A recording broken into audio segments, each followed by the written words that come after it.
वाहिगुरू जी का खालसा वाहिगुरू जी की फतेह। अज 32 किसान जथेबंदियां दे एक विशेष मीटिंग हुई जिस दे प्रधानगी सरदार हरिंदर सिंह जी लखोवाल साहब ने की और नाल दी नाल ही संयुक्त किसान मोर्चे की भी मीटिंग हुई जिस दी प्रधानगी जगजीत सिंह डलेवाल साहब ने की।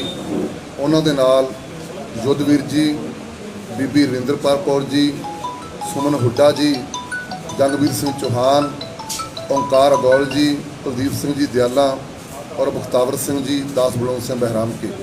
सो अज तो जोड़े फैसले हुए ने उस मुताबिक हरिंदर सिंह जी लखवाल साहब जिन्होंने अज 32 किसान जथेबंदियों की मीटिंग की है, प्रधानगी की है, वो आप जी नूं अज के फैसले बारे दसणगे। धन्यवाद जी। सत श्री अकाल जी सारिਆਂ ਨੂੰ। ਅੱਜ ਜਿਹੜੀ 32 किसान जथेबंदियों की मीटिंग हुई आ ਉਹਦੇ ਵਿੱਚ ਜਿਹੜੇ ਅਸੀਂ ਸੰਸਦ ਵੱਲ ਨੂੰ 2 ਜਥੇ ਤਾਂ ਪਹਿਲਾਂ ਜਾ ਚੁੱਕੇ ਨੇ। ਕੱਲ੍ਹ ਨੂੰ ਬੀਬੀਆਂ ਦਾ ਜਥਾ 200 ਬੀਬੀਆਂ ਦਾ ਜਥਾ ਇੱਥੋਂ ਸਵੇਰੇ ਚੱਲੂਗਾ ਅਤੇ ਉਹਦੇ ਵਿੱਚ ਇੱਕ ਜਿਹੜਾ ਫੈਸਲਾ ਹੋਇਆ ਸਰਦਾਰ ਰੁਲਦੂ ਸਿੰਘ ਜੀ ਮਾਨਸਾ ਬਾਰੇ, ਜਿਨ੍ਹਾਂ ਨੇ 21 ਤਰੀਕ ਨੂੰ ਸਟੇਜ 'ਤੇ ਇੱਕ ਭੜਕਾਊ ਭਾਸ਼ਣ ਦਿੱਤਾ ਸੀ, ਸਿੱਖਾਂ ਅਤੇ ਸ਼ਹੀਦਾਂ ਦੇ ਬਰਖਲਾਫ ਬੋਲੇ ਸੀ। ਇਸ ਕਰਕੇ ਉਹਨਾਂ ਨੂੰ ਬਰਖਲਾਫ ਬੋਲਣ ਬਦਲੇ 15 ਦਿਨ ਲਈ ਸਸਪੈਂਡ ਕਰ ਦਿੱਤਾ ਗਿਆ। ਉਹ 15 ਦਿਨ ਕੋਈ ਸਟੇਜ ਨਹੀਂ ਸਾਂਝੀ ਕਰਨਗੇ, ਕੋਈ ਪੀਸੀ ਨਹੀਂ ਕਰਨਗੇ ਅਤੇ 15 ਦਿਨ ਨਾ ਕਿਸੇ ਮੀਟਿੰਗ ਅਟੈਂਡ ਕਰਨਗੇ। ਇਹ 32 ਜਥੇਬੰਦੀਆਂ ਦਾ ਫੈਸਲਾ ਅਤੇ ਨਾ ਉਹ ਕੋਈ ਕਿਸੇ ਨੂੰ ਚੈਨਲ ਨੂੰ ਵਾਈਟ ਦੇਣਗੇ। ਇਹ ਅੱਜ ਜਿਹੜਾ 32 ਜਥੇਬੰਦੀਆਂ ਤੋਂ ਦਾ ਫੈਸਲਾ ਕੀਤਾ ਗਿਆ। ਹੁਣ ਜਗਜੀਤ ਸਿੰਘ ਜੀ ਡੱਲੇਵਾਲ ਜਿਹੜੇ ਸੰਯੁਕਤ ਮੋਰਚੇ ਦੀ ਪ੍ਰਧਾਨਗੀ ਕੀਤੀ ਆ ਉਹ ਦੱਸਣਗੇ।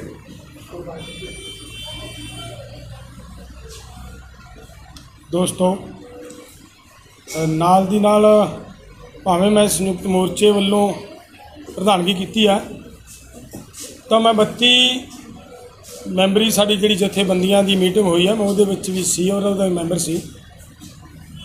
ਜੋ ਲਖੋਵਾਲ ਸਾਹਿਬ ਨੇ ਗੱਲ ਕਹੀ ਹੈ ਰੁਲਦੂ ਸਿੰਘ ਮਾਨਸਾ ਜੀ ਬਾਰੇ, ਉਹ ਅਸੀਂ ਸਾਰਿਆਂ ਨੇ 32 ਦੀਆਂ 32 ਜਥੇਬੰਦੀਆਂ ਨੇ ਇਹ ਮਹਿਸੂਸ ਕੀਤਾ ਹੈ ਕਿ ਸਰਦਾਰ ਰੁਲਦੂ ਸਿੰਘ ਮਾਨਸਾ ਵੱਲੋਂ ਜਿਸ ਤਰੀਕੇ ਦੇ ਨਾਲ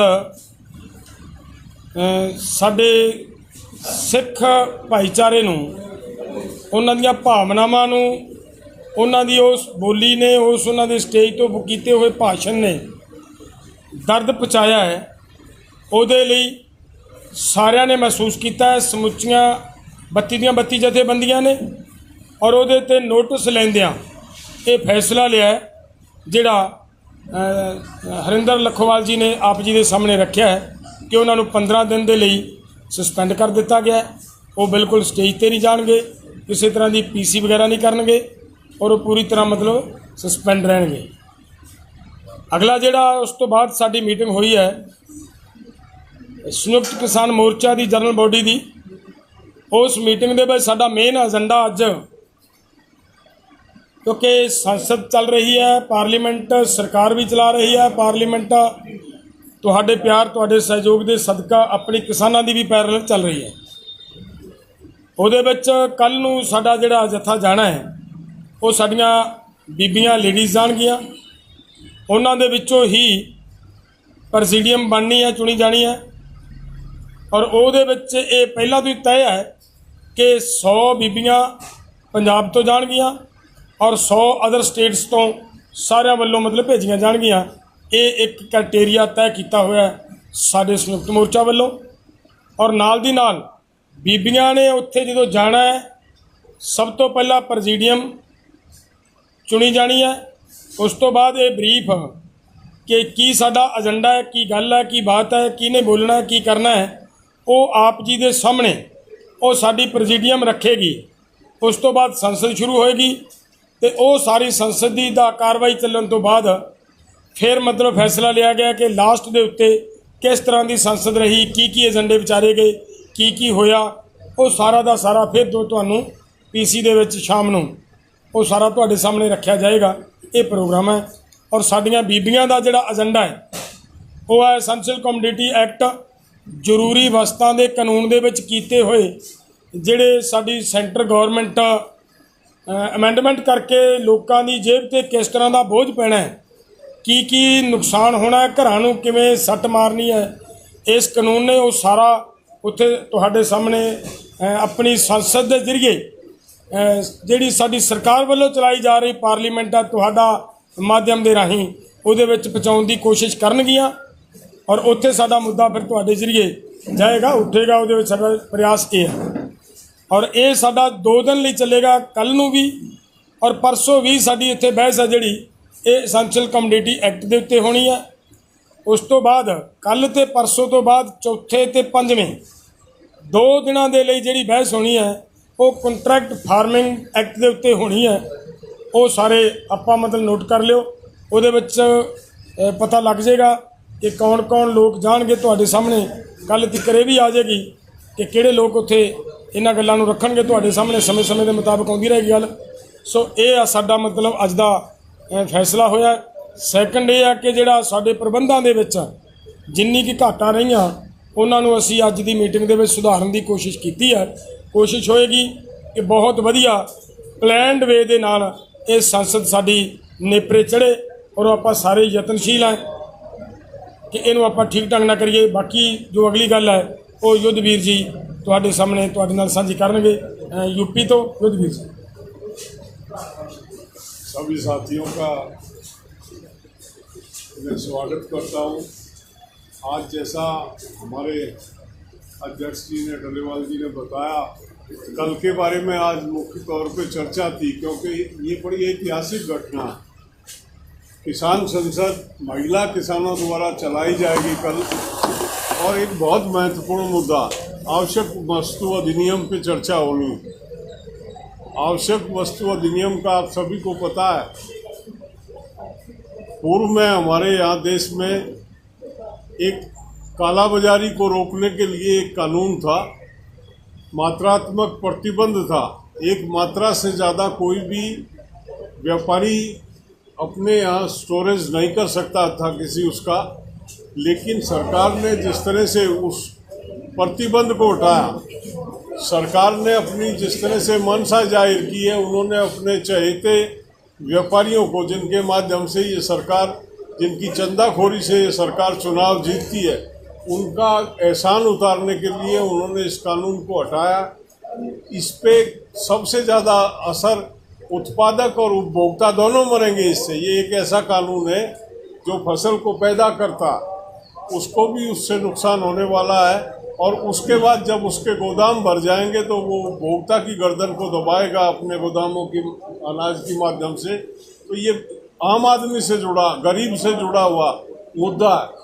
इसमें किसान हो, मजदूर हो, कोई मझोले वर्ग के लोग हो, तमाम लोगों पे इसका असर पड़ने वाला है। तो कल की जो चर्चा हमारी महिला संसद में है वो बहुत ही महत्वपूर्ण मुद्दे पे होगी।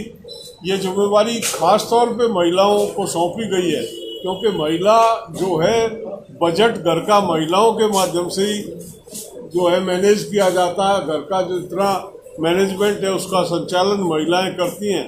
तो इस बात को मद्देनज़र रखते हुए कल का ये टॉपिक महिलाओं को दिया गया, और इसी विषय पे जैसा डलेवाल जी ने बताया कि विस्तार से कल क्या चर्चा हुई, वो शाम को ब्रीफिंग वहीं पे होगी, वहाँ बताया जाएगा कि आज क्या हुआ, क्या निर्णय हमने लिया।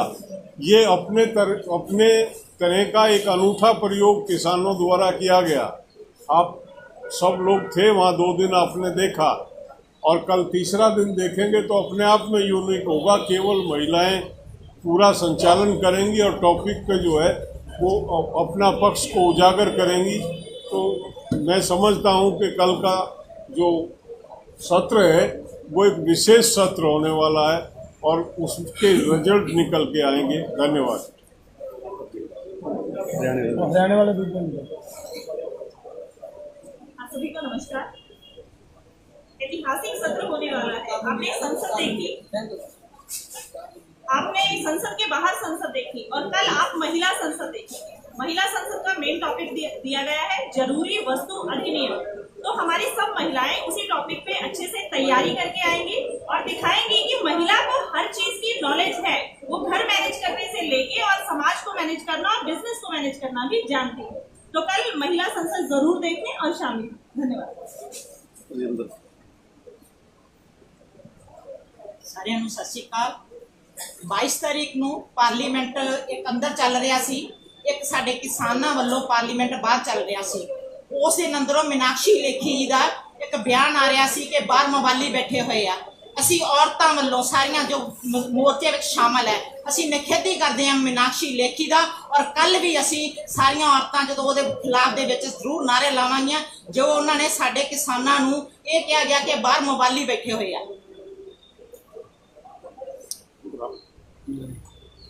ਤੁਸੀਂ ਇਹ ਗੱਲ ਕਹੋ ਕਿ ਸੰਯੁਕਤ ਮੋਰਚੇ ਦੇ ਵੱਲੋਂ ਕਿਸੇ ਬਾਹਰ ਦੇਸ਼ਾਂ ਵਿਦੇਸ਼ਾਂ ਦੇ ਵਿੱਚ ਕਿਸੇ ਸੰਯੁਕਤ ਮੋਰਚੇ ਨੂੰ ਮਾਨਤਾ ਨਹੀਂ ਦਿੱਤੀ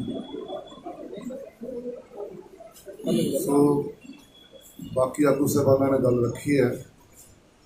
ਸੰਯੁਕਤ ਕਿਸਾਨ ਮੋਰਚੇ ਵੱਲੋਂ ਬਾਹਰ ਦੇ ਕਿਸੇ ਵੀ ਜੋ ਸਾਡੇ ਭਾਵੇਂ ਆਗੂ ਸਾਹਿਬਾਨ ਹੋਣ, ਉਹਨਾਂ ਨੂੰ ਸੰਯੁਕਤ ਕਿਸਾਨ ਮੋਰਚੇ ਦੇ ਵਿੱਚ ਕੋਈ ਜਗ੍ਹਾ ਨਹੀਂ ਦਿੱਤੀ ਗਈ। ਔਰ ਨਾਲ ਦੀ ਨਾਲ ਮੈਂ ਇਹ ਵੀ ਗੱਲ ਸਾਫ਼ ਕਰ ਦੇਵਾਂ ਕਿ ਜੋ ਸਾਡੇ ਪੰਜਾਬ ਦੇ ਵਿੱਚ ਜੋ ਕੁਝ ਹੋ ਰਿਹਾ, ਭਾਵੇਂ ਅਸੀਂ ਵਿਪ ਜਾਰੀ ਕੀਤੇ ਸੀ ਔਰ ਜਿਨ੍ਹਾਂ ਨੇ 22 ਜੁਲਾਈ ਦੇ ਪਾਰਲੀਮੈਂਟ ਦੇ ਵਿੱਚ ਜਿਹੜੇ MP ਬੋਲੇ ਨੇ, ਉਹ ਠੀਕ ਆ, ਕਾਨੂੰਨਾਂ ਦੇ ਵਿਰੋਧ ਵਿੱਚ ਬੋਲੇ ਨੇ। ਔਰ ਜਿਹੜੇ ਨਹੀਂ ਬੋਲੇ ਉਹਨਾਂ ਦਾ ਲੇਖਾ ਜੋਖਾ ਸੰਯੁਕਤ ਕਿਸਾਨ ਮੋਰਚਾ ਜ਼ਰੂਰ ਕਰੇਗਾ। ਔਰ ਵਿਪ ਜਾਰੀ ਕਰਨਾ ਸਭ ਤੋਂ ਪਹਿਲਾ ਕਦਮ ਸੀ ਦੁਨੀਆ ਦੇ ਵਿੱਚ ਸਾਡਾ, ਕਿ ਵੋਟਰ ਵਿਪ ਜਾਰੀ ਇੱਕ ਪਹਿਲ ਕਦਮੀ ਸੀਗੀ। ਪਰ ਮੈਂ ਸਮਝਦਾ ਵੀ ਜਿਹੜੇ MP ਅਜੇ ਵੀ ਬਿਲਕੁਲ ਇਸ ਗੱਲ ਤੋਂ ਅਨਿਆਣ ਹੋ ਕੇ ਬੈਠੇ ਹੋਏ ਨੇ, ਉਹ ਬਿਲਕੁਲ ਇਹਨਾਂ ਕਾਨੂੰਨਾਂ ਦੀ ਵਿਰੋਧਤਾ ਨਹੀਂ ਕਰ ਰਹੇ। ਔਰ ਸੰਯੁਕਤ ਕਿਸਾਨ ਮੋਰਚਾ ਉਹਨਾਂ ਦਾ ਨਿੰਦਿਆ ਕਰਦਾ, ਪੂਰੀ ਵਿਰੋਧਤਾ ਕਰਦਾ। ਉਹਨਾਂ ਲੋਕਾਂ ਨੂੰ ਯਾਦ ਹੋਣਾ ਚਾਹੀਦਾ ਕਿ ਉਹਨਾਂ ਨੇ ਸਾਡੇ ਪਿੰਡਾਂ ਵਿੱਚੋਂ, ਸ਼ਹਿਰਾਂ ਵਿੱਚੋਂ ਵੋਟਾਂ ਲੈ ਕੇ ਉਹ MP ਬਣੇ ਸੀ। ਅੱਜ ਉਹ ਕੁਰਸੀਆਂ 'ਤੇ ਬੈਠ ਕੇ ਅੰਨਦਾਤੇ ਨੂੰ ਔਰ ਸਾਡੇ ਸਨਅਤਕਾਰ ਲੋਕਾਂ ਨੂੰ, ਵਪਾਰੀਆਂ ਨੂੰ, ਦੁਕਾਨਦਾਰਾਂ ਨੂੰ ਭੁੱਲ ਚੁੱਕੇ ਨੇ। ਇਹ ਗੱਲਾਂ ਧਿਆਨ ਵਿੱਚ ਰੱਖ ਕੇ ਉਹਨਾਂ ਨੂੰ ਇਹਨਾਂ ਕਾਨੂੰਨਾਂ ਦਾ ਡਟਵਾਂ ਵਿਰੋਧ ਕਰਨਾ ਚਾਹੀਦਾ, ਤਾਂ ਕਰਕੇ ਉਹ ਸਦਨ ਦੇ ਵਿੱਚ ਜਿਹੜੀ ਕਿਸਾਨਾਂ ਦੀ ਵੱਧ ਤੋਂ ਵੱਧ ਚਰਚਾ ਹੋ ਸਕੇ ਤੇ ਇਹ ਕਾਨੂੰਨ ਜਲਦੀ ਤੋਂ ਜਲਦੀ ਰੱਦ ਹੋ ਸਕਣ। ਹੁਣ ਮੇਰੇ ਆਗੂ ਸਾਹਿਬਾਨ ਜੰਗਵੀਰ ਸਿੰਘ ਚੌਹਾਨ ਉਹ ਤੁਹਾਡੇ ਸਾਹਮਣੇ ਗੱਲਬਾਤ ਰੱਖਣਗੇ। ਮੀਡੀਆ ਵਾਲੇ ਸਾਡੇ ਸਾਰੇ ਸਾਥੀਆਂ ਦਾ ਧੰਨਵਾਦ।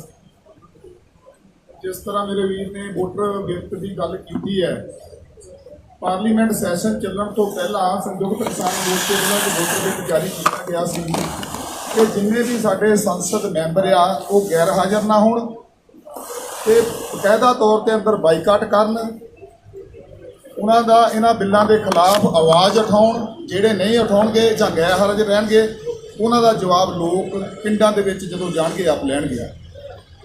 ਪਰ ਸਾਡੇ ਨਵੇਂ ਬਣੇ ਕਾਂਗਰਸ ਦੇ ਪੰਜਾਬ ਪ੍ਰਧਾਨ ਜਦੋਂ ਸੰਸਦ ਚੱਲ ਰਹੀ ਸੀ, ਸੰਸਦ ਦੇ ਕੰਮ ਵਾਲਾ ਦਿਨ ਸੀ, ਉਸ ਦਿਨ ਉਹਨਾਂ ਨੇ ਤਾਜਪੋਸ਼ੀ ਦਾ ਜਿਹੜਾ ਇੱਕ ਸਮਾਗਮ ਲਿਆ ਗਿਆ, ਇਹਦੇ ਪੈਰਲਲ ਤਾਜਪੋਸ਼ੀ ਕੀਤੀ। ਜਿੰਨੇ ਸੰਸਦ ਮੈਂਬਰ ਸੀ ਉਸ ਸਮਾਗਮ ਦੇ ਵਿੱਚ ਪਹੁੰਚੇ, ਜਿੱਥੇ ਕਿ ਪਿਛਲੇ 8 ਮਹੀਨਿਆਂ ਤੋਂ ਕਿਸਾਨ ਸੜਕਾਂ ਤੇ ਬੈਠੇ ਹੋਏ ਆ। 550 ਦੇ ਕਿਸਾਨ ਕਰੀਬ ਸ਼ਹੀਦ ਹੋ ਗਏ ਆ। ਉਹਨਾਂ ਦਾ ਦਰਦ ਉਹਨਾਂ ਨੂੰ ਨਹੀਂ ਦਿਸਿਆ। ਇੱਕ ਉਹਨਾਂ ਨੇ ਸਿਰਫ ਪੰਜਾਬ ਪ੍ਰਧਾਨ ਬਣਨ ਤੇ ਇੱਕ ਤਾਜਪੋਸ਼ੀ ਦਾ ਜਿਹੜਾ ਸਮਾਗਮ ਜ਼ਿਆਦਾ ਜ਼ਰੂਰੀ ਸਮਝਿਆ। ਇੱਥੋਂ ਇਹ ਪਤਾ ਲੱਗਦਾ ਕਿ ਇਹਨਾਂ ਨੂੰ ਕਿਸਾਨਾਂ ਦੀ ਕੋਈ ਚਿੰਤਾ ਨਹੀਂ। ਜਿਹੜੇ ਵੋਟਰ ਵਿਪ ਅਸੀਂ ਜਾਰੀ ਕੀਤਾ ਸੀ, ਵੋਟਰ ਆਪੇ ਹੀ ਪਿੰਡਾਂ ਦੇ ਵਿੱਚ ਜਦੋਂ ਇਹ ਸੰਸਦ ਮੈਂਬਰ ਜਾਣਗੇ ਨਾ ਤੋਂ ਇਹਦਾ ਜਵਾਬ ਆਪ ਲੈ ਲੈਣਗੇ। ਨਾਲ ਦੀ ਨਾਲ ਸਿੱਧੂ ਸਾਹਿਬ ਨੇ ਇੱਕ ਬਿਆਨ ਦਿੱਤਾ ਕਿ ਪਿਆਸਾ ਖੂਹ ਦੇ ਕੋਲ ਆਉਂਦਾ। ਇਹਨਾਂ ਦੇ ਦਿਮਾਗ ਦਾ ਇਹ ਵਹਿਮ ਆ ਕਿ ਹੁਣ ਜਿਹੜਾ ਪਿਆਸਾ ਖੂਹ ਦੇ ਕੋਲ ਆਊਗਾ, ਇਹ ਜਿਹੜਾ ਮੋਰਚਾ ਲੱਗਿਆ ਹੋਇਆ ਇਹ ਵੱਡਾ ਸਮੁੰਦਰ ਬਣ ਚੁੱਕਿਆ ਆ। ਇਹਦੀਆਂ ਲਹਿਰਾਂ ਦਾ ਹਾਲੇ ਤੱਕ ਕੋਈ ਨਹੀਂ ਪਤਾ ਕਿੱਧਰ ਨੂੰ ਜਾਂਦੀਆਂ ਆ, ਪਰ ਇਹਦੀ ਡੂੰਘਾਈ ਵੀ ਨਾਪੀ ਨਹੀਂ ਜਾ ਸਕਦੀ। ਇਹ ਜਿਹੜੀਆਂ ਰਾਜਨੀਤਿਕ ਪਾਰਟੀਆਂ ਅੱਜ ਗੱਲ ਕਰ ਰਹੀਆਂ ਆ, ਇਹ ਲਹਿਰਾਂ, ਇਹਦੀ ਡੂੰਘਾਈ ਜਿਹੜੀ ਆ ਇਹਨਾਂ ਨੂੰ ਆਪਣੇ ਵਿੱਚ ਸਮੋਲਣਗੀਆਂ। ਇਹਨਾਂ ਦਾ ਰਿਜ਼ਲਟ ਇਹਨਾਂ ਨੂੰ ਬਾਅਦ 'ਚ ਪਤਾ ਲੱਗੂਗਾ। ਇਹੋ ਜਿਹੇ ਜਿਹੜੀਆਂ ਬਿਆਨਬਾਜ਼ੀਆਂ ਕਰਨੀਆਂ ਇਹਨਾਂ ਰਾਜਨੀਤਿਕ ਲੋਕਾਂ ਵਾਸਤੇ ਠੀਕ ਨਹੀਂ। ਜੇਕਰ ਵੋਟਰ ਵਿਪ ਜਾਰੀ ਕੀਤਾ ਸੀ ਉੱਤੇ ਇਹਨਾਂ ਨੂੰ ਸਟੈਂਡ ਕਰਨਾ ਚਾਹੀਦਾ ਸੀ। ਧੰਨਵਾਦ। ਨਾਲ ਦੀ ਨਾਲ ਇੱਕ ਗੱਲ ਹੋਰ ਜੋੜਨੀ ਚਾਹੁੰਦੇ ਹਾਂ, ਜਿਸ ਤਰ੍ਹਾਂ ਅੱਜ ਰੁੱਜੂ ਸਿੰਘ ਮਾਨਸਾ ਨੂੰ 15 ਦਿਨ ਵਾਸਤੇ ਸਸਪੈਂਡ ਕੀਤਾ ਹੈ ਔਰ ਸਾਰੇ ਆਗੂ ਸਾਹਿਬਾਨਾਂ ਨੂੰ ਇਸ ਗੱਲ ਤੋਂ ਵਾਰਨਿੰਗ ਦਿੱਤੀ ਗਈ ਹੈ ਵੀ ਕੋਈ ਵੀ ਆਗੂ ਸਾਹਿਬਾਨ ਸੰਯੁਕਤ ਕਿਸਾਨ ਮੋਰਚੇ ਦੇ ਮੈਂਬਰ ਆਗੂ ਜਾਂ 32 ਜਥੇਬੰਦੀਆਂ ਦੇ ਆਗੂ ਨੇ ਉਹ ਸਟੇਜ ਤੋਂ ਕਿਸੇ ਤਰ੍ਹਾਂ ਦਾ ਵੀ ਭੜਕਾਊ ਭਾਸ਼ਣ ਨਾ ਦੇਣ। ਇਹ ਬਿਲਕੁਲ ਬੰਦ ਕੀਤਾ ਜਾਵੇ। ਸਾਡਾ ਮਨੋਰਥ ਕੇਵਲ ਕਾਨੂੰਨ ਰੱਦ ਕਰਾਉਣਾ ਔਰ MSP ਦੇ ਉੱਪਰ ਮਾਨਤਾ ਦਿਵਾਉਣੀ ਸਾਡਾ ਇਹ ਸਭ ਤੋਂ ਵੱਡਾ ਮਨੋਰਥ ਹੈ। ਮੋਰਚਾ ਸਭ ਤੋਂ ਵੱਡਾ ਹੈ, ਬਾਕੀ ਚੀਜ਼ਾਂ ਬਹੁਤ ਛੋਟੀਆਂ ਨੇ।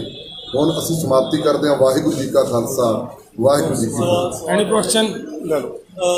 ਬਾਪੂ ਹਰਦੀਪ ਸਿੰਘ ਡਿਲੂਆ ਨੇ ਇੱਕ ਨਵੀਂ ਜਥੇਬੰਦੀ ਬਣਾਈ ਹੈਗੀ ਆ। ਉਹ ਕਹਿੰਦੇ ਕਿ SKM ਦੀ ਇਸ ਮੋਰਚੇ ਦੀ ਮਜ਼ਬੂਤੀ ਲਈ ਮੈਂ ਜਥੇਬੰਦੀ ਬਣਾਈ ਆ। ਉਹ ਅੱਜ ਆਏ ਵੀ ਹੈਗੇ ਸੁਲਤਾਨਪੁਰ ਲੋਧੀ ਤੋਂ ਗੁਰਦੁਆਰਾ ਬੇਰ ਸਾਹਿਬ ਤੋਂ ਕਾਫਲਾ ਲੈ ਕੇ। ਸੋ ਉਹ ਆਪਣੀ ਹਮਾਇਤ ਦੇਣਾ ਚਾਹੁੰਦੇ ਆ। ਤੁਸੀਂ ਉਹਨਾਂ ਦੀ ਹਮਾਇਤ ਲੈਣਾ ਚਾਹੋਗੇ ਜੇ ਉਹ ਚਾਹਣ ਕਿ ਉੱਥੇ ਸੰਸਦ ਤੱਕ ਜਿਹੜਾ ਮਾਰਚ ਜਾਂਦਾ ਸਵੇਰੇ ਉਹਨਾਂ ਦਾ ਵੀ ਕੋਈ ਨੁਮਾਇੰਦਾ ਜਾਵੇ ਤੁਹਾਡੇ ਨਾਲ? ਦੇਖੋ, ਇਹ ਬਹੁਤ ਸੀਰੀਅਸ ਮੈਟਰ ਹੈ। ਉਹਨਾਂ ਨੇ ਜੋ ਜਥੇਬੰਦੀ ਬਣਾਈ ਹੈ ਉਹਦਾ ਇਹ ਵੀ ਮੈਨੂੰ ਪਤਾ ਲੱਗਿਆ ਹੈ ਕਿ ਉਹ ਪੋਲੀਟੀਕਲ ਮੋਟਿਵ ਹੈ। ਅਗਰ ਪੋਲੀਟੀਕਲ ਮੋਟਿਵ ਦੇ ਨਾਲ ਕੋਈ ਜਥੇਬੰਦੀ ਬਣਦੀ ਹੈ ਔਰ ਅੱਜ ਨਵੀਂ ਜਿਹੜੀ ਜਥੇਬੰਦੀ ਬਣਦੀ ਹੈ ਉਹਨੂੰ ਮੇਰਾ ਖਿਆਲ ਹੈ ਹਜੇ ਤੱਕ ਸੰਯੁਕਤ ਮੋਰਚਾ ਅਲਾਉ ਨਹੀਂ ਕਰੇਗਾ, ਕਿਉਂਕਿ ਅਸੀਂ ਬੜਾ ਫੂਕ ਕੇ ਕਦਮ ਰੱਖ ਰਹੇ ਹਾਂ। ਸਾਰੇ ਹੀ ਰਿਸਪੈਕਟੇਬਲ ਨੇ, ਸਾਰੇ ਹੀ ਧੰਨਵਾਦ ਹੈ ਸਾਰਿਆਂ ਦਾ ਜਿਹੜੇ ਇਸ ਮੋਰਚੇ ਨੂੰ ਹਮਾਇਤ ਕਰਦੇ ਆ। ਉਹਨਾਂ ਸਾਰਿਆਂ ਦਾ ਅਸੀਂ ਸਤਿਕਾਰ ਕਰਦੇ ਹਾਂ। ਉਹ ਚਾਹੇ ਕਿਤੇ ਵੀ ਬੈਠੇ ਆ, ਬਾਹਰ ਬੈਠੇ ਆ, ਇੱਥੇ ਸਾਡੇ ਵਿੱਚ ਬੈਠੇ ਆ, ਸਾਰੇ ਰਿਸਪੈਕਟੇਬਲ ਨੇ। ਪਰ ਹਜੇ ਤੱਕ ਇਹ ਮੋਰਚੇ ਨੂੰ ਬਹੁਤ ਸੀਰੀਅਸਲੀ ਇਹਨਾਂ ਇਸ਼ੂਆਂ ਦੇ ਉੱਤੇ ਸੋਚ ਕੇ ਵਿਚਾਰ ਕੇ ਫੈਸਲੇ ਲੈਣ ਵਾਲਾ ਫੈਸਲਾ ਹੈ। ਇਹ ਐਡੀ ਛੇਤੀ ਫੈਸਲਾ ਨਹੀਂ ਲਿਆ ਜਾ ਸਕਦਾ। 26 ਜਨਵਰੀ ਨੂੰ 6 ਮਹੀਨੇ ਪੂਰੇ ਹੋ ਰਹੇ ਆ ਔਰ ਉਸ ਦਿਨ ਨਵਰੀਤ ਦੀ ਗੋਲੀ ਲਾ ਕੇ ਮੌਤ ਵੀ ਹੁੰਦੀ ਹੈਗੀ ਆ। ਸੋ ਉਹਦੀ ਇੱਕ ਸਮਾਗਮ ਵੀ ਮਨਾਇਆ ਜਾ ਰਿਹਾ ਇੱਥੇ। 6 ਮਹੀਨੇ ਪੂਰੇ ਹੋ ਰਹੇ ਆ। ਸੋ ਸੰਯੁਕਤ ਕਿਸਾਨ ਮੋਰਚਾ ਵੀ ਕੀ ਉਹਨਾਂ ਨੂੰ ਕੁਝ ਸ਼ਰਧਾਂਜਲੀ ਵਗੈਰਾ ਭੇਟ ਕਰੂਗਾ? ਦੇਖੋ, ਇੱਕ ਨਹੀਂ ਹੈ, ਸਾਡੇ ਮੋਰਚੇ ਦੇ ਬਹੁਤ ਸ਼ਹੀਦ ਹੈ, ਇਕੱਲਾ ਨਵਰੀਤ ਨਹੀਂ। ਅੱਜ ਤੱਕ ਸਾਡੇ ਲਗਭਗ 540 ਦੇ ਕਰੀਬ ਸ਼ਹੀਦ ਹੋ ਚੁੱਕੇ ਆ। ਉਹ ਸਾਰੇ ਸਾਡੇ ਲਈ ਰਿਸਪੈਕਟੇਬਲ ਨੇ। ਕਿਸੇ ਵੀ ਤਰੀਕੇ ਦੇ ਨਾਲ ਕਿਸੇ ਵੀ ਵਿਅਕਤੀ ਦੀ ਸ਼ਹਾਦਤ ਹੋਈ ਹੈ ਉਹ ਸਾਰੇ ਹੀ ਸਾਡੇ ਸਤਿਕਾਰਯੋਗ ਨੇ। ਸਾਰਿਆਂ ਦਾ ਅਸੀਂ ਸਨਮਾਨ ਕਰਦੇ ਹਾਂ ਔਰ ਅਸੀਂ ਸਮੇਂ-ਸਮੇਂ 'ਤੇ ਉਹਨਾਂ ਸਾਰਿਆਂ ਨੂੰ ਸ਼ਰਧਾਂਜਲੀ ਭੇਟ ਕਰਦੇ ਰਹਿੰਦੇ ਹਾਂ। ਔਰ ਆਉਣ ਵਾਲੇ ਸਮੇਂ ਦੇ ਵਿੱਚ ਵੀ ਜਦੋਂ ਸੰਯੁਕਤ ਮੋਰਚਾ ਫੈਸਲਾ ਲਏਗਾ ਉਹਨਾਂ ਸਾਰਿਆਂ ਨੂੰ ਫਿਰ ਮਤਲਬ ਸਨਮਾਨਿਤ ਕਰਾਂਗੇ। ਡੱਲੇਵਾਲ ਸਰ, ਇੱਕ ਜਦੋਂ ਵੀ ਕੋਈ ਇਹੋ ਜਿਹਾ ਮਸਲਾ ਆਉਂਦਾ ਜਿਵੇਂ ਰੁੱਜੂ ਸਿੰਘ ਮਾਨਸਾ ਜੀ ਦਾ ਮਸਲਾ ਆਇਆ, ਕੁਝ ਮੀਡੀਆ ਦੇ ਪਰਸਨ ਉਹਨਾਂ ਦੀ ਕਵਰੇਜ ਕਰਨ ਲਈ ਗਏ, ਉਹਨਾਂ ਨਾਲ ਗੱਲਬਾਤ ਕਰਨ ਲਈ ਗਏ, ਤਾਂ ਉਸ ਤੋਂ ਬਾਅਦ ਉਹ ਮੀਡੀਆ ਕਰਮੀਆਂ ਨੂੰ ਕਾਲਾਂ ਆਉਣ ਲੱਗ ਗਈਆਂ, ਧਮਕੀਆਂ ਆਉਣ ਲੱਗ ਗਈਆਂ ਜੀ ਤੁਸੀਂ ਇਹੋ ਜਿਹੀ ਕਵਰੇਜ ਕਿਉਂ ਕਰਦੇ ਹੋ। ਇਹ ਕਾਰਨ ਬਹੁਤ ਵੱਡਾ, ਕਿਉਂਕਿ ਜਦੋਂ ਵੀ ਕੋਈ ਮੀਡੀਆ ਕਰਮੀ ਆਵਾਜ਼ ਉਠਾਉਂਦਾ ਜਾਂ ਕੋਈ ਗੱਲਬਾਤ ਕਰਦਾ ਤਾਂ ਉਹਨਾਂ ਨੂੰ ਧਮਕੀ ਭਰੇ ਫੋਨ ਆਉਣ ਲੱਗ ਜਾਂਦੇ ਆ। ਉਹ ਕੁਝ ਲੋਕ ਭਾਵੇਂ ਜੋ ਕਿਸਾਨਾਂ ਦੇ ਹੋਣ ਜਾਂ ਕਿਤੋਂ ਵੀ ਹੋਣ, ਅਸੀਂ ਇਹ ਨਹੀਂ ਕਹਿੰਦੇ ਵੀ ਕੌਣ ਸੀ, ਪਰ ਕੌਣ ਸੀ ਹੋ ਗਿਆ ਧਮਕੀ ਕਰਦੇ। ਇਹਦੇ ਨਾਲ ਹੀ ਜੋੜ ਦਿੰਦੇ ਆ। ਇਹ ਕਿਹਾ ਜਾਂਦਾ ਕਿ ਪੱਤਰਕਾਰਾਂ ਨੂੰ ਕਿਹਾ ਜਾਂਦਾ ਕਿ ਤੁਸੀਂ ਮੋਰਚੇ ਤੋੜਨ ਵਾਲੀ ਗੱਲ ਕਰਦੇ ਹੋ। ਇਹ ਨਹੀਂ ਦੇਖਿਆ ਜਾਂਦਾ ਵੀ ਜਦੋਂ ਆਗੂ ਕੋਈ ਕਹਦੇ ਫਿਰ ਉਹਨੂੰ ਉਹਨਾਂ ਦਾ ਮੂੰਹ ਚੁੱਕਿਆ ਜਾਂਦਾ ਹੈ। ਕੋਈ ਫੈਸਲਾ ਤੁਸੀਂ ਅੱਜ ਲੈ ਲਿਆ, ਸਸਪੈਂਡ ਕਰਤਾ, ਪਰ ਉਹ ਬੰਦੇ ਜਿਹੜੇ ਫੇਸਬੁੱਕ ਚਲਾਉਂਦੇ ਨੇ ਉਹ ਦੱਸਦੇ ਨੇ ਕਿ ਅਸੀਂ ਯੂਨੀਅਨ ਦੇ ਵਿੱਚੋਂ ਹੈਗੇ ਆ। ਮੈਨੂੰ ਉਹਦਾ ਜਵਾਬ ਦੇ ਲਾਂਗੇ। ਤੁਹਾਡਾ ਵੀ ਜਵਾਬ ਤਕਰੀਬਨ ਸੇਮ ਹੀ ਵਿੱਚ ਆ ਜਾਊਗਾ। ਦੇਖੋ, ਅੱਜ ਜਿਹੜਾ ਫੈਸਲਾ ਲਿਆ ਕੋਈ ਘੱਟ ਗਿਣਤੀ ਬਹੁ ਗਿਣਤੀ ਨਾਲ ਫੈਸਲਾ ਨਹੀਂ ਹੋਇਆ। ਸਰਬਸੰਮਤੀ ਦਾ ਫੈਸਲਾ ਹੈ ਕਿ ਰੁੱਜੂ ਸਿੰਘ ਮਾਨਸਾ 15 ਦਿਨ ਦੇ ਲਈ ਸਸਪੈਂਡ ਹੈ। ਉਹ ਸਾਰਿਆਂ ਨੇ ਲਿਆ। ਅਤੇ ਜੇ ਸਾਰੀਆਂ ਜਥੇਬੰਦੀਆਂ ਨੇ ਫੈਸਲਾ ਲਿਆ, ਉਹਨਾਂ ਦੀ ਆਪਣੀ ਜਥੇਬੰਦੀ ਨੇ ਵੀ ਇਹ ਲਿਆ ਹੈ ਕਿ ਅਸੀਂ ਆਪਣੇ ਤੌਰ ਦੇ ਉੱਤੇ ਵੀ ਉਹਦੇ ਖਿਲਾਫ ਐਕਸ਼ਨ ਲਵਾਂਗੇ, ਤਾਂ ਫਿਰ ਮੈਨੂੰ ਲੱਗਦਾ ਕਿ ਜਥੇਬੰਦੀਆਂ ਵੱਲੋਂ ਤਾਂ ਅਜਿਹੀਆਂ ਕਾਲਸ ਆਉਣੀਆਂ ਪੋਸੀਬਲ ਹੀ ਨਹੀਂ। ਜੇ ਕੋਈ ਕਰ ਰਿਹਾ ਹੈ ਤਾਂ ਫਿਰ ਕੋਈ ਆਪਣੇ ਵਾਕਿਆ ਤੁਹਾਡੇ ਅਤੇ ਸਾਡੇ ਪਿਆਰ ਨੂੰ, ਤੁਹਾਡੇ ਸਾਡੇ ਸਹਿਯੋਗ ਨੂੰ ਸੱਟ ਮਾਰਨ ਵਾਸਤੇ ਕਰ ਰਿਹਾ ਹੈ ਜੀ। ਕੋਈ ਗੱਲ ਨਹੀਂ, ਤੁਸੀਂ ਸਾਡੇ ਹੋ, ਤੁਸੀਂ ਮੋਰਚੇ ਦੀ ਰਾਖੀ ਕਰ ਰਹੇ ਹੋ, ਅਸੀਂ ਤੁਹਾਡੇ ਨਾਲ ਹਾਂ। ਹੋਰ ਕੁਝ 26 ਜਨਵਰੀ ਤੋਂ ਬਾਅਦ 15 ਅਗਸਤ ਆ ਰਹੀ ਹੈ, ਉਸ ਤੋਂ ਬਾਅਦ ਤੋਂ ਕਿਸ ਤਰ੍ਹਾਂ ਦੇਖਦੇ ਹੋ ਕਿ ਦੁਬਾਰਾ ਉਹ ਦੁਹਰਾਇਆ ਨਹੀਂ ਜਾਏਗਾ 26 ਜਨਵਰੀ ਲਾਲ ਕਿਲੇ ਦਾ? ਹਾਂ, ਦੇਖੋ, ਅੱਜ ਜਿਹੜੀ ਤੁਸੀਂ ਗੱਲ ਕਹੀ ਹੈ ਵੀ ਦੁਹਰਾਇਆ ਨਹੀਂ ਜਾਏਗਾ, ਬਿਲਕੁਲ ਪੋਸੀਬਿਲਿਟੀ ਨਹੀਂ ਹੈ। ਅਜਿਹੀ ਕਿਸੇ ਗੱਲ ਦੀ ਤੁਸੀਂ ਦੇਖਿਆ ਹੈ ਕਿ ਅਗਰ ਕੋਈ ਜਿਹੀ ਘਟਨਾ ਹੋਣੀ ਹੁੰਦੀ ਜਾਂ ਕਰਨੀ ਹੁੰਦੀ ਇਹਨਾਂ ਲੋਕਾਂ ਨੇ ਜਿਹੜੇ ਬਾਰਡਰਾਂ 'ਤੇ ਬੈਠੇ ਆ ਤਾਂ ਅਸੀਂ ਸੰਸਦ ਵੱਲ ਇੱਥੇ ਹਜ਼ਾਰਾਂ ਦੀ ਗਿਣਤੀ ਦੇ ਵਿੱਚ ਕਿਸਾਨ ਸੰਸਦ ਵੱਲ ਜਾ ਸਕਦੇ ਸੀ, ਨਹੀਂ ਨਾ ਗਏ। ਸਭ ਸਬਰ ਨਾਲ ਬੈਠੇ ਆ, 200 ਦਾ ਜਥਾ ਭੇਜ ਰਹੇ ਆ। ਉਹ ਸਾਰੀਆਂ ਹੀ ਜਿਹੜੀਆਂ ਘਟਨਾਵਾਂ ਘਟੀਆਂ ਉਹਨੂੰ ਧਿਆਨ 'ਚ ਰੱਖ ਕੇ ਸਾਰੀਆਂ ਗੱਲਾਂ ਤੋਂ ਪੂਰੀ ਤਰ੍ਹਾਂ ਸਤਰਕ ਰਹਿੰਦੇ ਹੋਏ, ਸੁਚੇਤ ਰਹਿੰਦੇ ਹੋਏ ਆਪਾਂ ਇਹ ਕਰ ਰਹੇ ਹਾਂ। ਬਿਲਕੁਲ ਐਸੀ ਕੋਈ ਗੱਲ ਨਹੀਂ। ਆ ਇੱਕ ਤੁਹਾਡਾ ਨਿਊਜ਼ 18 ਕਿਸੇ ਚੈਨਲ ਤੋਂ ਕੋਈ ਖਬਰ ਆਈ ਹੈ ਕਿ ਹਰਿਆਣੇ ਦੇ ਵਿੱਚ ਟਰੈਕਟਰ ਰੈਲੀ ਕੀਤੀ ਜਾਏਗੀ 15 ਅਗਸਤ ਨੂੰ, ਔਰ ਉਹ ਹਰਿਆਣੇ ਵਾਲੇ ਵੀਰ ਇੱਥੇ ਮੀਟਿੰਗ ਦੇ ਵਿੱਚ ਸ਼ਾਮਲ ਸੀ। ਇਹ ਬੀਬੀ ਬੈਠੇ ਨੇ, ਸਾਰਿਆਂ ਨੇ ਇੱਕਮਤ ਹੋ ਕੇ ਇਹ ਕਿਹਾ ਕਿ ਸਾਡਾ ਕਿਸੇ ਜਥੇਬੰਦੀ ਦਾ ਕੋਈ ਪ੍ਰੋਗਰਾਮ ਨਹੀਂ। ਸੋ ਅਜਿਹੀਆਂ ਗੱਲਾਂ ਬਾਤਾਂ ਜਿਹੜੀਆਂ ਉਹ ਇੱਕ ਤਰ੍ਹਾਂ ਦਾ ਭੜਕਾਹਟ ਪੈਦਾ ਕਰਨ ਵਾਸਤੇ ਕੀਤੀਆਂ ਜਾ ਰਹੀਆਂ। ਸੰਯੁਕਤ ਮੋਰਚੇ ਦਾ ਕੋਈ ਫੈਸਲਾ ਨਹੀਂ ਹੈ ਜਾਂ ਕਿ ਅਸੀਂ ਕੋਈ 15 ਅਗਸਤ ਨੂੰ ਟਾਰਗੇਟ ਕਰਕੇ ਕੋਈ ਪ੍ਰੋਗਰਾਮ ਕਰੀਏ, ਕੋਈ ਐਸਾ। ਅਗਰ ਕੋਈ ਸੰਯੁਕਤ ਮੋਰਚੇ ਦੀ ਵਿੱਚੋਂ ਜਥੇਬੰਦੀ ਆਪਣੇ ਪੱਧਰ ਤੇ ਕਰਨਾ ਚਾਹੁੰਦੀ ਹੈ ਨਿੱਜੀ ਤੌਰ ਤੇ, ਤਾਂ ਉਹ ਕੋਈ ਪ੍ਰੋਗਰਾਮ ਦੇ ਸਕਦੀ ਹੈ ਜਾਂ ਇਹ ਦੇਖੋ ਇਟ ਮੀਨਸ ਫਿਰ ਉਹ ਤਾਂ ਜਿਹੜਾ ਸੰਯੁਕਤ ਮੋਰਚੇ ਦਾ ਪਾਰਟ ਹੈ, ਜੇਕਰ ਸੰਯੁਕਤ ਮੋਰਚੇ ਦਾ ਪਾਰਟ ਉਹਦੇ ਵਿੱਚੋਂ ਬਾਹਰ ਨਿਕਲ ਕੇ ਕੋਈ ਕੰਮ ਕਰਦਾ ਹੈ ਤਾਂ ਉਹਦਾ ਆਪਣੇ ਆਪ ਹੀ ਮੰਨਿਆ ਜਾਏਗਾ ਕਿ ਸੰਯੁਕਤ ਮੋਰਚੇ ਨੇ ਕੀਤਾ। ਸੋ ਉਹ ਜਾਂ ਤਾਂ ਸੰਯੁਕਤ ਮੋਰਚੇ ਦੀ ਮੈਂਬਰਸ਼ਿਪ ਛੱਡ ਕੇ ਸਾਈਡ 'ਤੇ ਹੋ ਕੇ ਕਰੇ ਜਿਹੜਾ ਕਰਨਾ ਹੈ। ਅਗਰ ਉਹ ਸੰਯੁਕਤ ਮੋਰਚੇ ਦਾ ਮੈਂਬਰ ਹੈ, ਸੰਯੁਕਤ ਮੋਰਚੇ ਦੇ ਵਿੱਚ ਆ, ਕਿਸੇ ਨੂੰ ਅਜਿਹੀ ਵੀ ਕੋਈ ਵੀ ਐਕਸ਼ਨ ਕਰਨ ਦੀ ਅਲਾਉ ਨਹੀਂ ਹੋਏਗਾ ਤੇ ਮੋਰਚਾ ਫੈਸਲਾ ਕਰੇਗਾ ਕੀ ਕਰਨਾ। ਇਹ ਆਉਣ ਵਾਲਾ ਸਮੇਂ ਦੇ ਵਿੱਚ ਜਿਹੜੇ ਦਿਨ ਪਏ ਆ ਤੁਹਾਡੇ ਸਾਹਮਣੇ ਆ ਜੂਗਾ। ਉਸ ਖਬਰ ਦੇ ਵਿੱਚ ਨਾ ਇਹ ਵੀ ਸੀਗਾ ਕਿ ਟਰੈਕਟਰ ਪਰੇਡ ਕਰਾਂਗੇ ਤੇ ਨਾਲ ਦੀ ਨਾਲ ਕਿਸੇ ਵੀ ਸਿਆਸੀ ਆਗੂ ਨੂੰ ਹਰਿਆਣੇ ਦੇ ਵਿੱਚ ਝੰਡਾ ਨਹੀਂ ਲਾਉਣ ਦੇਣਾ ਹੈਗਾ। ਤਾਂ ਸੋ ਇਹ ਗੱਲ ਕਿੰਨੀ, ਕਿਉਂਕਿ ਮੀਟਿੰਗ ਦੇ ਵਿੱਚ ਜੇ ਮੈਡਮ ਬੈਠੇ ਹੈਗੇ ਤਾਂ ਉਹਨੂੰ ਪਤਾ ਹੋਊਗਾ ਜੀ ਟਰੈਕਟਰ ਵਾਲੀ ਤਾਂ ਪਰੇਡ ਦੇ ਵਾਲੀ ਗੱਲ ਹੋਈ ਨਹੀਂ। ਮੇਰਾ ਖਿਆਲ ਹੈਗੀ ਆ ਕਿ ਝੰਡਾ ਨਹੀਂ ਲਾਉਣ ਦੇਣਾ ਕਿਸੇ ਮੇਰਾ ਖਿਆਲ ਆ ਮੀਟਿੰਗ ਦੇ ਵਿੱਚ ਕੋਈ ਇਹੋ ਜਿਹੀ ਗੱਲ ਨਹੀਂ, ਪਰ ਇਹ ਬੀਬੀ ਬੈਠੀ ਹੈ हरियाणा तो ने ये दस देंगे। हरियाणा की तरफ से 15 अगस्त को लेके ऐसी कोई प्लानिंग फिलहाल नहीं की गई है। जैसा कि हमारे आगुओं ने बताया, ये फिलहाल जो आपके पास आई है खबर, ये हमारे तक इसकी कोई जानकारी फिलहाल नहीं है, ना ही हम ऐसा कुछ करने वाले, और ना ही जो झंडे को लेके आपने जो बातचीत बोली है, ना ही हमारे बीच ऐसा कुछ डिस्कशन हुआ। हम संयुक्त मोर्चा के साथ हैं और मिलकर चलेंगे। विरोध जारी रहेगा हरियाणा के सियासी आगुओं ने? हाँ जी, वो विरोध शुरू से ही जेजेपी बीजेपी का जारी था, जारी है और जारी रहेगा। धन्यवाद जी।